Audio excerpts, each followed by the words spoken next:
اس لیے کلام سننے سے پہلے شاعر بھی دیکھو. آج کل کچھ بھی ہو رہا ہے تو یاد رکھنا گمراہی دائیں بائیں آگے پیچھے اوپر نیچے سے ہے. بلکہ ہمیں تو یہ بھی پتا چلا اور ہمیں دکھ ہے کہ محرم شریف کے اندر سنیوں نے بہت ماتم بجائے اور ہمیں دکھ ہے اس کا. اسلام میں اور وہ بھی اہل سنت میں غوث پاک کے مسلک میں غریب نواز کے مسلک میں محبوب الہی کے مسلک میں ماتم کی کوئی اجازت نہیں. جو کرتے ہیں وہ اس کے ذمہ دار ہیں. لیکن ہمارے اہل سنت اگر کوئی کہتا ہے کہ نہیں میرا عشق کہتا ہے تو ہم پوچھتے ہیں تو کیا غوث پاک سے بڑا تو عاشق اہل بیت ہے؟ غوث پاک تو گھر والے تھے. غریب نواز سے بڑا تو عاشق اہل بیت ہے. مخدوم سمنا سے بڑا تو عاشق اہل بیت ہے. یاد رکھنا جس سے مشابہت کرو گے قیامت میں اسی کے ساتھ اٹھو گے. ہم مطمئن ہیں اہل بیت کی محبت پر کہ ہم غوث پاک کے نقش قدم پر انشاءاللہ قیامت میں غوث پاک کے ساتھ اٹھیں. اور جن سینوں کے اندر اہل بیت کی سچی محبت نہیں ہے بلکہ چٹنگ کرنے اور خلفائے راشدین کا بغض ہے وہ یہاں بھی پٹ رہا ہے اور وہاں بھی پٹے گا. اور الحمدللہ ہمارے سینوں کا حال یہ ہے کہ میرے امام کہتے ہیں جنا بنے گی محبان چار یار کی قبر جو اپنے سینوں میں یہ چار باغ لے کے چلے. ہمارے یہاں تو 10 دنوں تک کے ان کی مشابہت کے کپڑے پہننے کی بھی اجازت. آپ سوچیں گے کہ میلاد کے موقع پہ یہ مردہ گڑا کیوں نکالا جا رہا ہے؟ اس لیے نکال رہے ہیں کہ آج بد مذہب بھی سلام اور نعتیں پڑھ رہے ہیں. تو ایسا نہیں ہو کہ کسی کی آواز اچھی ہے تو آپ اس کو سننے لگے. نہیں. ایک صاحب کو ہم نے سنا کہ وہ بیٹھ کے لوگوں کو سلام پڑھا رہے ہیں. کیا مصطفیٰ شان رحمت پہ لاکھوں سلام آ رہی ہے. میں نے کہا کہ اب تک تو آپ ملڑتے رہتے تھے اور آپ کہتے تھے کہ لاکھوں سلام جھوٹ ہے لاکھوں سلام جھوٹ ہے. تو جب لاکھوں سلام جھوٹ ہے تو ہم جان رحمت پڑھتے ہیں تم شان رحمت پڑھتے ہو. حالانکہ آپ کو کہوں جان اور شان میں کتنا بڑا فرق ہے. یہی تو تمہارے اندر اور ہمارے اندر. میرے امام نے جان کہا تم شان، حالانکہ وہ شان رحمت بھی ہے اور جان رحمت بھی ہے. لیکن جان رحمت کا جو لطف ہے وہ عاشق جان کی ہیں جن کے ایمان میں جان ہے. اور آپ کہتے تھے اب تک کہ لاکھوں سلام پڑھنا حرام ہے حرام ہے. ہم کہتے ہیں کیوں حرام ہے؟ کم مسجد میں پڑھتے ہو مصطفیٰ جان رحمت پہ لاکھوں سلام. تو ایک زبان میں لاکھوں سلام کہنا یہ جھوٹ ہے کہ نہیں؟ ہم نے کہا ابھی تو آپ کہہ رہے تھے الحمدللہ اللہ کا لاکھ لاکھ شکر ہے ہمارا جلسہ کامیاب ہو گیا. ہم نے کہا جب تو ایک زبان میں لاکھ لاکھ بار اللہ کا شکر ادا کر سکتا ہے تو کیا ایک زبان میں ہم لاکھوں سلام نہیں پڑھ سکتے؟ جب ایک ہی زبان میں لاکھوں شکر ادا ہو سکتے تو ایک ہی زبان میں لاکھوں سلام نہیں ہو سکتے. تو یاد رکھنا امام احمد رضا تک کو پورنا آسان نہیں ہے. میرے امام کے بارے میں انہی کے پیر خانے سے آواز آئی مینار قصر رضا تو بلند کافی ہے تم اس کے پہلے ہی زینے پہ چڑھ کے دکھلا دو. فتاوی رضویہ تو ایک کرامت ہے ہدایت بخششی پڑھ کے دکھلا دو. چلے بات دور نکلی تو آپ کو نعتیں سننی ہے لیکن مستند معتبر اور اس شاقان رسول سے سننی ہے. بات کہنے چلا تھا دور نکلی بات سمیٹ لیتا ہوں. ایک شاعر ہے بہت بڑے ان کا نام ہے علامہ شرف الدین. کیا نام ہے؟ کیا نام ہے؟ بولے کیا نام ہے؟ نعت کی برکت. نعت سنو نعت سناؤ بچوں میں عام کرو اپنے خاندان میں عام کرو. شیخ عبدالحق محدث دہلوی فرماتے ہیں جس گھر میں میلاد پڑھ لیا جائے سال بھر تک وہ گھر چوری ہونے سے آگ لگنے سے اور نقصان ہونے سے محفوظ ہو جاتا ہے.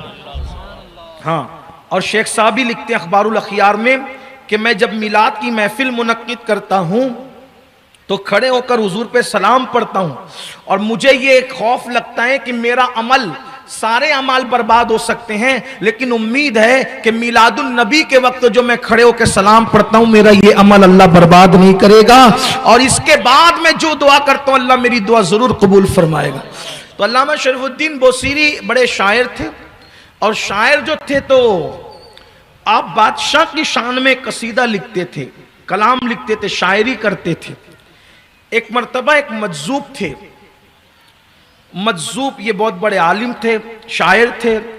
ایک مجذوب سمجھتے ہیں اللہ کا وہ ولی جو خدا کی محبت میں دیوانہ ہو جاتا ہے عشق میں عشق الہی میں اس کی عقل ختم ہو جاتی ہے وہ مجذوب ہوتا ہے. ہر پاگل مجذوب نہیں ہوتا لیکن ہر مجذوب پاگل کی طرح نظر آتا ہے. مجذوب کی کچھ نشانیاں ہیں. وہ 12 سال تک بھی نہ نہائے تو اس کے جسم سے کبھی بدبو نہیں آئے. بہت بڑی پہچان ہے مجذوب کی، اس کے جسم سے اس کے کپڑوں سے کبھی بدبو نہیں آئے گی، نمبر ایک۔ نمبر دو، اس کے سامنے جب شریعت کی بات کرو گے تو وہ کبھی انکار نہیں کرے گا، خود کار بھی نہ کرے مگر انکار بھی نہیں کرے گا، مجذوب کی پہچان ہے۔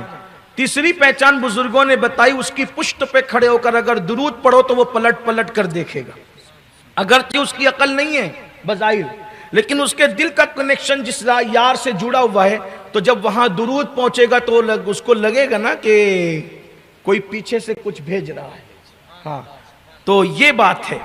بہرحال اور بھی نشانیاں ہیں، یہ بات میں نے بزرگوں کی آپ کو بتا دی، شاید آپ کو کسی کتاب میں ملے نہ ملے، لیکن بزرگوں کی ہے۔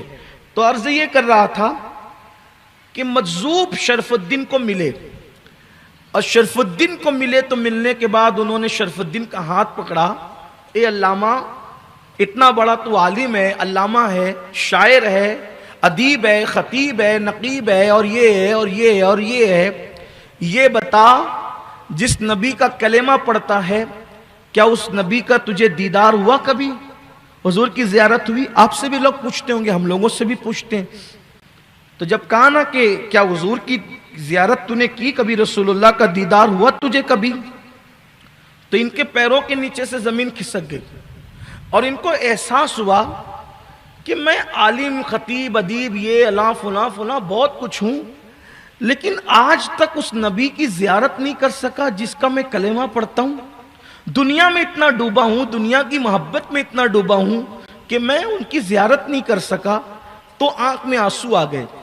اس مجذوب کا ہاتھ پکڑ کے کہا، نہیں حضرت، آج احساس ہوا کہ میں اپنے نبی سے اتنا دور ہوں۔ علم کی ڈگریاں تو ہے مگر عشق کی ڈگری میں کہیں نہ کہیں ناکام ہوں، اس لیے آج تک زیارت نہ ہو سکی۔ بس اس مجذوب نے لوہا گرم دیکھا تو ہتھوڑا مار دیا، کہا جب نبی کی تعریف کی بجائے ایرے غیروں کی تعریف کرو گے تو تمہیں کیا حضور کا دیدار ہوگا؟ حضور تو ان کو دکھتے ہیں جو حضور کے لیے تڑپتے ہیں، بلکتے ہیں، آہو بکا کرتے ہیں۔ مجھ سے لوگ کہتے ہیں کہ کوئی ایسا وظیفہ دیجئے جس سے حضور کی زیارت ہو۔ میں سچی بات کہوں، حضور کی زیارت کا وظیفہ جو بتایا صحیح بات ہے، لیکن اس سے بڑا کوئی وظیفہ حضور کی زیارت کا نہیں ہے۔ تنہائی میں حضور کے لیے رونا، آہو بکا کرنا، تڑپنا، بلکنا، یہ جتنا بڑا وظیفہ، اس سے بڑا کوئی وظیفہ نہیں ہے۔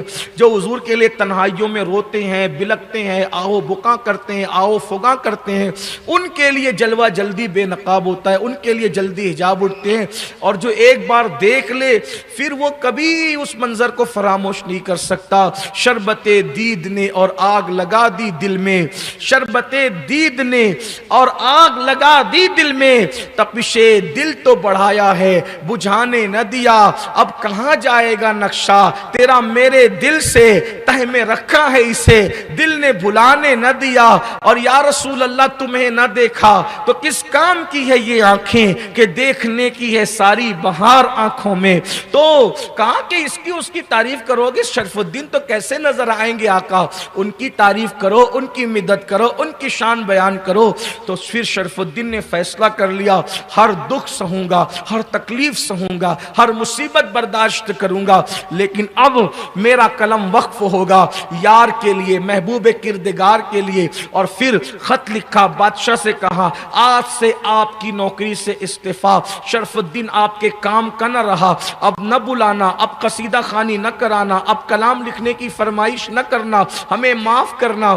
شرف الدین کے پاس وزیر آئے، عمرہ آئے، اور کہنے لگے کوئی نذرانے میں کمی ہو گئی، کوئی خدمت میں کمی ہو گئی، کوئی مال کی کمی ہو گئی، کوئی ناراضگی ہو گئی۔ شرف الدین نے کہا کچھ نہیں ہوا، بس اتنا ہوا، صد کتابو صد ورق در نار کن، صد کتابو صد ورق در نار کن، دل بدستے جانب دلدار کن۔ اللہ اکبر، میں نے سینکڑوں کتابوں کو اور ورق کو آگ میں ڈال دیا، اور میں نے اپنا دل اپنے محبوب کے ہاتھوں میں جو ہے وہ ان کو سونپ دیا۔ بہرحال یہ عارف رومی کا شعر ہے، انہوں نے یہ نہیں شعر پڑھا، لیکن میں اس کی عکاسی کرتے ہوئے اس کو پیش کر رہا ہوں۔ تو پھر یہ ہوا، اب انہوں نے حضور کی نعتیں لکھنی شروع کی، حضور کی مدد شروع کی۔ کہتے ہیں جب حضور سے کوئی عشق کرتا ہے تو کوئی امتحان لے نہ لے، اللہ کے رسول خود اس کا امتحان پہلے لیتے ہیں، حضور خود جانچتے ہیں۔ حضرت بلال نے کہا تھا نا کہ لوگ مجھے اس لیے پیٹتے ہیں مارتے ہیں، لوگ نہیں مارتے، میرا محبوب چیک کرتا ہے، کیونکہ جب کوئی چیز خریدی جاتی ہے تو ٹھوک ٹھوک کر کے پہلے چیک کیا جاتا ہے مال کچا ہے کہ پکا ہے۔ جب خوب پیٹ لیا جاتا ہے پیٹ لیا جاتا ہے پیٹ لیا جاتا ہے تو پھر یار کہتا ہے مال پک گیا ہے، اب ہمارے حوالے کر دو۔ دنیا والو، اگر پوری دنیا میں مسلمان پٹ رہا ہے پٹ رہا ہے پٹ رہا ہے تو مدینے کا بادشاہ تمہیں چیک کر رہا ہے ابھی عشق میں کچے ہیں یا پکے ہیں۔ اگر قائم رہو گے تو پھر بازار مصطفیٰ میں خریدار ہے خدا، بازار مصطفیٰ میں خریدار ہے خدا۔ کتنا ہنسی حجاز ہے بازار مصر سے، مصر کے بازار میں مصر کا بادشاہ خریدنے آتا ہے، بازار مصطفیٰ میں اللہ خریدتا ہے۔ اور قیمت کیا طے ہوتی ہے؟ ان اللہ اشتری من المؤمنین انفسهم واموالهم بان لهم الجنہ، کہ اللہ نے مومنوں کی جان اور مال کو جنت کے بدلے خرید لیا ہے۔ مصطفیٰ جان رحمت بیچ رہے، خریدنے والا خدا ہے، اور قیمت کیا ہے؟ جنت ہے، جنت۔ اللہ اکبر۔ تو شرف الدین نعت لکھتے ہیں، لکھتے لکھتے ہوا یہ بیمار پڑ گئے، بیماری میں فالج ہو گیا۔ کیا ہو گیا؟ فالج، لقوا۔ لقوا جس کو کہتے، لقوا سمجھتے ہیں؟ وہ ہاتھ پیر کام نہیں کرتے اٹھنے بیٹھنے سے۔ اللہ کسی کو یہ بیماری نہ دے، دعا کریں اللہ کی، بہت مجبور کرتی ہے بیماری۔ اللہ ہماری نسلوں میں بھی کسی کو یہ بیماری نہ دے، سب کو محفوظ رکھے۔ تو علامہ شرف الدین کو یہ لقوا ہو گیا، اٹھنے بیٹھنے سے معذور، ایک پورا حصہ چلا گیا۔ اب بادشاہ کی نوکری کرتے تھے تو پیسے آتے تھے، بہت مال تھا، بہت دولت تھی، یہ تھا وہ تھا وہ تھا، سب ختم ہو گیا، اور لقوے کی بیماری نے مجبور کر دیا۔ اب کھانے کو بھی پریشان ہوئے، روٹی کے ٹکڑے کو بھی پریشان ہوئے۔ سوچا بادشاہ کو خط لکھتا ہوں کہ بھئی پھر چلو کچھ صلح کرتے ہیں، مدد کرتے ہیں، لیکن قلم اٹھایا تو خیال آیا نہیں، شرف الدین ایک بار جس کا در پکڑ لیا اب نہیں جانا، ٹھوکریں کھاتے پھروگے، ان کے در پہ پڑ رہو، قافلہ تو اے رضا اول گیا آخر گیا، اور پھر کے گلی گلی تباہ، ٹھوکریں سب کی کھائیں کیوں، دل کو جو عقل دے خدا، تیری گلی سے جائیں کیوں۔ کیا ہوا؟ شرف الدین نے قلم تو اٹھایا، لیکن بادشاہ کی شان لکھنے کی بجائے انہوں نے حضور کی شان لکھی، اور وہ کلام کون سا تھا؟ وہ یہی جو پڑھا جاتا ہے، مولا صلی وسلم دائما ابدا علی حبیبک خیر الخلق کلہم۔ اور اس میں بہت سے اشعار ہے، هو الحبیب الذی ترجى شفاعته لكل حول من الاحوال مقتحم۔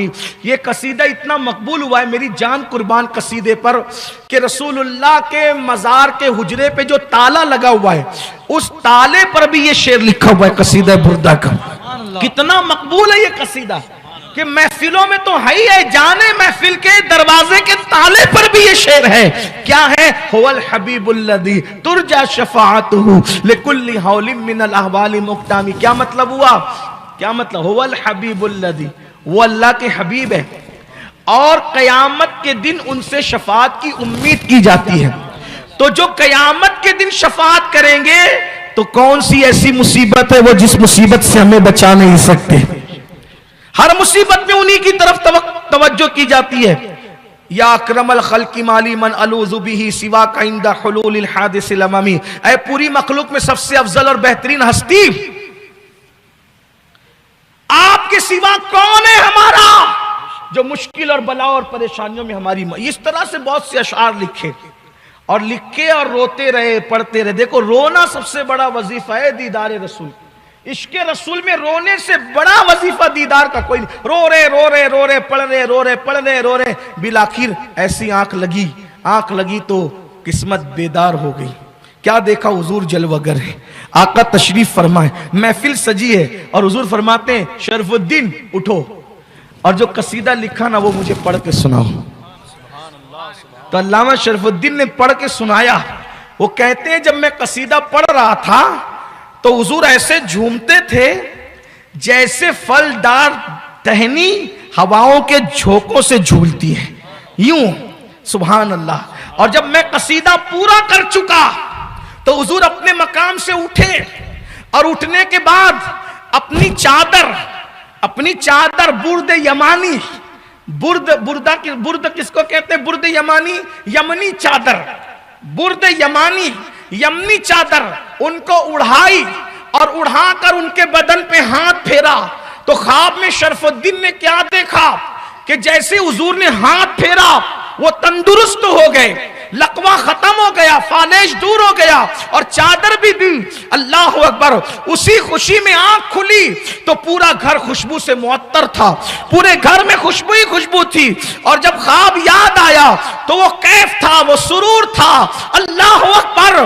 کہ دیکھا چادر ڈالی تھی تو دیکھا خواب کی چادر ابھی بھی جسم پہ موجود ہے، اور خواب میں شفا تھی تو اب بھی شفا ہو چکی ہے، اب دوا کی کوئی ضرورت نہیں ہے، اس لیے کہ طبیب نے ایسا علاج کر دیا ہے کہ اب جو ہے وہ کسی دوا کی ضرورت نہیں ہے۔ اٹھے، خوشی خوشی غسل کیا، نہایا اور وہی برد یمانی ڈالا، اور ڈال کر بہت دنوں کے بعد باہر نکلے، وہی مجذوب ملا سامنے سے اور کہتا ہے شرف الدین ذرا وہ قصیدہ تو مجھے بھی سنا جو تو نے رات کو لکھا۔